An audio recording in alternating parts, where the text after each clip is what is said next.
Syederlun pada tanggal 24 November 1945 atau 2 bulan 7 hari setelah kemerdekaan Republik Indonesia diproklamirkan, para tentara keamanan rakyat dengan gagah berani menghadang kereta api yang digunakan tentara Jepang.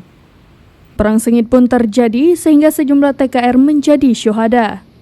Peristiwa sejarah tersebut terjadi di Simpang Gede Cunda, Kecamatan Muara 1, Kota Lok Semawe. Sehingga untuk mengenang sejarah tersebut, puluhan tahun lalu telah dibangun tugu.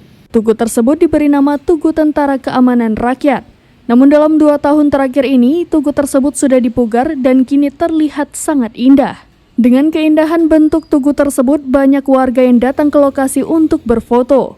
Warga di Kota Lok Semawe saat mengunjungi kota yang pernah berjuluk petrodolar ini dipersilahkan datang ke lokasi tugu yang merupakan sebuah bukti bagaimana perjuangan rakyat Aceh berperang melawan tentara Jepang.